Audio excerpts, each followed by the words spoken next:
Palmas. Palmas para os envolvidos. Agora é oficial. A censura no Brasil está institucionalizada graças à nossa rejeitada Suprema Corte. Uma Suprema Corte que é aprovada apenas por 16% da população acaba de instaurar um regime de censura no Brasil, que é um país democrático, tão draconiano que não existe nem em ditaduras. Em nenhum país que se diz democrático existe uma lei como essa que o STF acabou de inventar, derrubando uma lei que foi criada pelo Congresso, que é o Marco da Internet, o Marco Civil da Internet, em 2014. 11 anos depois, eles pegam um artigo e falam, olha, esse artigo aqui é inconstitucional. Então, qualquer pessoa que falar qualquer coisa que a gente não goste, as redes sociais serão obrigadas a derrubar o perfil dessa pessoa, a censurar essa pessoa, senão nós vamos multar as redes sociais. Cara, é surreal o que a gente está vivendo, mas vamos lá. Aqui está a decisão do ministro, ele falando um pouco sobre essa decisão maravilhosa que ele teve, que o Congresso, que o STF fez para salvar a democracia. Para deixar claro, o tribunal não está legislando, o tribunal está decidindo 2 casos concretos que se puseram perante ele e estamos definindo critérios que vão prevalecer até o momento que o Poder Legislativo, se e quando entender por bem, vier a prover acerca dessa matéria. O Poder Legislativo já fez isso em 2014, criou o Marco Civil da Internet, que inclusive foi um marco para o mundo inteiro e copiado, e o STF decidiu derrubar o artigo 19 porque eles não querem que ninguém critique a esquerda ou até mesmo as decisões do STF. Aqui mais um pouco do nosso excelentíssimo ministro. Por maioria, com o reajuste do voto do ministro relator Dias Toffoli, o tribunal considerou que o artigo 19 é parcialmente inconstitucional. Ele não é inconstitucional no que ele diz, ao prever a remoção por ordem judicial. Ele é inconstitucional no que ele não diz. Você ouviu direito?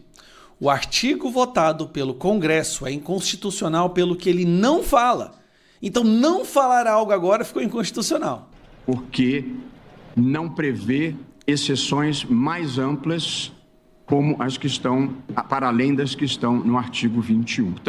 Como, por exemplo, você falar algo antidemocrático. E o que é antidemocrático? É criticar o STF. E, de novo, nós estamos estabelecendo as regras que nortearam a decisão desses casos que vamos julgar, e aliás já julgamos, e que devem nortear os demais casos pelo país afora, até que o Poder Legislativo, se e quando entender por bem, venha a disciplinar essa matéria.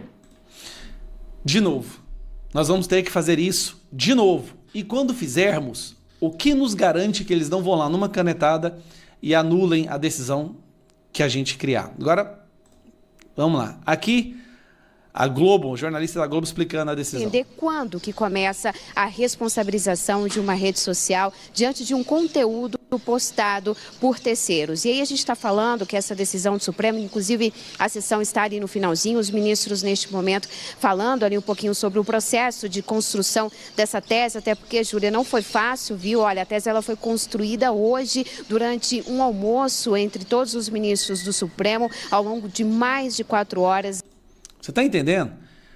Em um almoço dos ministros do Supremo, eles decidiram como que o Brasil vai ser censurado e como que vai se acabar com a praça pública do debate político, que é as redes sociais. Eles discutindo de que forma iriam se posicionar e chegaram a essa posição majoritária. Então, os ministros entendendo que era, sim, uma questão complexa. Mas vamos lá, como é que, então, vai ficar na prática? Primeiro que, sim, há a possibilidade da rede social, e não só a rede social, mas também outras plataformas digitais serem responsabilizadas civilmente por conta desses conteúdos. Ali, por meio dessa decisão de que conteúdos, né, tem que ter um certo monitoramento das redes sociais, por exemplo, com discurso de ódio. O que é discurso de ódio? Tá, essa é a grande questão. Tá? Você imagina, se você defende a Bíblia, se você pede por transparência nas eleições, se você critica decisões do STF, tudo isso é discurso de ódio, tá? Discursos ali, né, contra o Estado Democrático de Direito, e esse conteúdo pode ser removido até mesmo sem a notificação de ninguém, a plataforma assumindo ali, de certa forma, um monitoramento.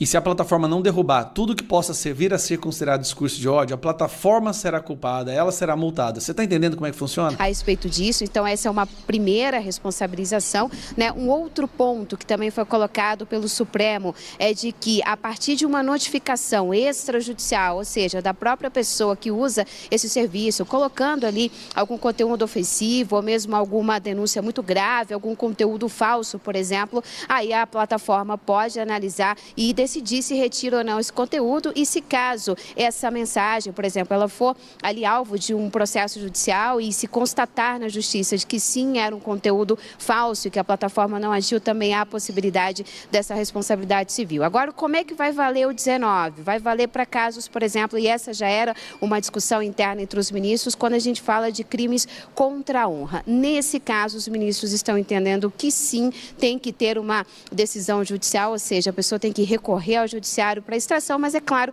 eles deixaram claro que se a plataforma analisar ali, a partir até mesmo de uma notificação, de que mesmo envolvendo crimes de honra e que se trata, esse conteúdo pode ser retirado. Então, essa foi uma tese que foi construída entre os ministros. A gente tem algumas exceções, por exemplo, a legislação eleitoral, ou mesmo aquelas, né? Bom, pessoal, é isso, tá? Dê adeus à liberdade de expressão. É uma questão de dias agora, as redes sociais serão obrigadas a deletar todo e qualquer discurso que possa vir a ser considerado polêmico, antidemocrático, discurso de ódio, fake news. Só que é aquilo que eu falo. O que é fake news? É a verdade que eles não gostam. O que é discurso de ódio? É quando você critica suas decisões ou suas visões políticas. Se você ler um trecho da Bíblia, você pode ser derrubado das redes sociais agora. E nenhum país democrático do mundo existe algo sequer parecido com isso. Mas graças aos nossos ministros do STF, os nossos magnânimos, iluminados ministros do STF, agora essa é a nossa situação. E o voto que mais chamou atenção, não, a parte que mais chamou atenção é o Dias Toffoli falando sobre o voto dele, chorando emocionado. E digo, senhor presidente, que muito me honra fazer parte dessa corte.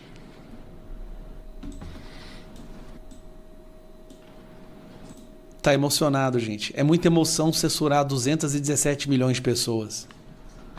Só para fazer um registro, enquanto o ministro Toffoli toma um gole d'água, a meu crédito, eu digitei pessoalmente cada uma das teses aqui. Olha a loucura, o Dias Toffoli começa a chorar de emoção porque ele está conseguindo censurar mais de 200 milhões de pessoas. Sabe o que a Carmen Lúcia falou nesse julgamento, nesse voto? Que no Brasil tem 213 mini ditadorzinhos. Sim, é como se todo mundo do Brasil fosse um mini ditador e todo mundo precisasse ser censurado. Cara, isso é uma loucura que você não vê nem no filme mal feito. Mas é o Brasil que a gente vive agora. Então é isso. Tá? Dê adeus à liberdade de expressão no nosso país. E o sistema venceu nesse ponto. Infelizmente, o sistema venceu.